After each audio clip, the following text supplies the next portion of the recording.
Ay, give me the chip, I need the championship. Wait, we got a dream. Moi, c'est Bangali Dabo. J'ai quoi, 35 ans. Je suis issu de la région parisienne, Saint-Denis. Red Star, vu que j'ai joué avec l'équipe première avant de partir en centre de formation à Lorient. Après Lorient, j'ai fait Ivry, 3 saisons. On a fait la montée en CFA 2. Puis après, on est monté en CFA. Ensuite, j'ai fait 2 années à Créteil. On a fait la montée en Ligue 2 la deuxième année. Puis après, j'ai fait une année à Istres en Ligue 2. Et je suis revenu à Créteil par la suite en Ligue 2, pareil. Après Créteil, bah, c'était le grand saut vers l'étranger. Je fais 2 ans à Gabala en Azerbaïdjan. Ensuite, 2 ans à Neftchi, pareil en Azerbaïdjan. Et là, les 3 dernières années, j'étais à Apollon-Limassol, à Chypre. Je pense que c'était par rapport à la vitesse, mais après, je pense aussi la période où, entre guillemets, j'ai été vu, c'était un club a commencé à s'intéresser et je pense que après, c'est bouche à oreille. La plupart des clubs ont commencé bah, à se renseigner et à me demander de venir en essai. Il y a déjà le nombre de séances. Au Red Star, on s'entraînait 3 fois dans la semaine, plus après le match le week-end. Alors que là, tu t'entraînais tous les jours. Parfois, c'était doublé. Et je pense que les premières semaines, c'était plus la répétition des entraînements. Tu vois, l'enchaînement des entraînements. J'ai eu un peu du mal à encaisser. C'était un peu dur. Et petit à petit, j'ai pris le rythme. Et derrière, je pense que c'est aussi l'aspect tactique et technique. Ma vision elle va être simple. Si tu quittes ton cocon, c'est pour, entre guillemets, aller au-dessus dans un premier temps. Et après, dans un deuxième temps, il faut que financièrement, tu te retrouves aussi. Il faut pas être perdant. Mais il faut que quand tu quittes ton cocon, il faut que tu sois déter. Et il faut que ça soit pour un niveau au-dessus, tu vois, par exemple. Si c'est pour partir dans une même division, mais dans un meilleur club qui donne peut-être plus d'argent, ça sert à rien. Tu vois, moi, l'anecdote, elle est bête, mais quand je suis à Ivry, le coach, il me donne plus d'argent pour que je reste en CFA, mais je pars à Créteil en gagnant moins d'argent parce que c'est national, c'est un niveau que j'avais pas connu. Donc voilà.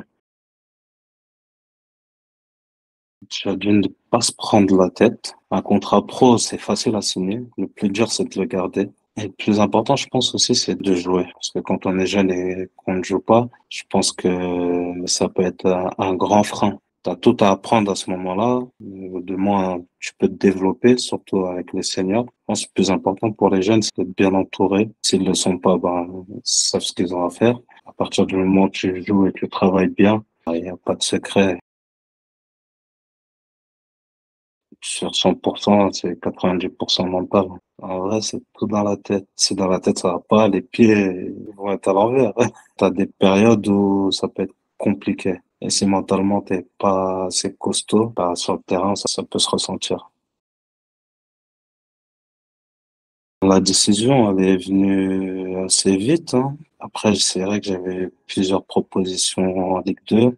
Bon, c'est pas que j'étais pas très chaud, mais on va dire que j'étudiais les propositions. Et quant à celle d'Azerbaïdjan qui est arrivée, j'ai pas hésité, surtout qu'il jouait préliminaire de l'Europa League. Et moi, dans ma tête, je me suis dit, vas-y, au moins, tu vois, dans mon petit CV, il y a une petite ligne Europa League. C'est-à-dire, au départ, ça part comme ça.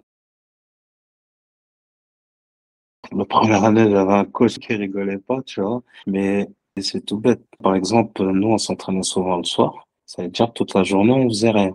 Et à cette période, on vivait à l'hôtel. Et si tu veux, j'étais dans la chambre avec un coéquipier. Et lui, il allait souvent en gym, en fait. C'est-à-dire, je le voyais aller une fois, 2 fois. La troisième fois, je vais avec lui. Et en allant avec lui, tu retrouves un Ukrainien, un Serbe, un Brésilien, et ils sont tous en gym. En fait, tout simplement. Ils ont l'habitude de bosser. C'est notre mentalité, c'est notre manière de travailler. Forcément, toi, t'es là, tu vas être performant et tu vois que les mecs, eux, ils vont dans une direction. Je vais aller dans la même direction qu'eux. Et je pense que c'est ce qui m'a permis, tu vois, de, entre guillemets, rester assez constant ces dernières années.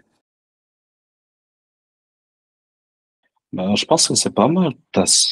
Certaines personnes qui n'ont pas les contacts, ils connaissent pas forcément le circuit pour mettre un pied dedans. Et je pense que ce genre d'application, tu te dis, bon, je fais le foot, je suis pas mauvais. Surtout qu'à notre époque, il y avait pas forcément ce genre de truc. Moi, je me rappelle encore à l'époque, je crois que c'était sur France Football où tu avais une petite case où on te mettait peut-être qu'il y avait une détection à tel stade pour tel club. Et du coup, on était je sais pas combien à débarquer. Là, c'est plus structuré, c'est plus encadré et en plus, on va dire, c'est l'offre et la demande. Tu as une demande d'un club et après, ça se trouve que tu corresponds aux critères et voilà.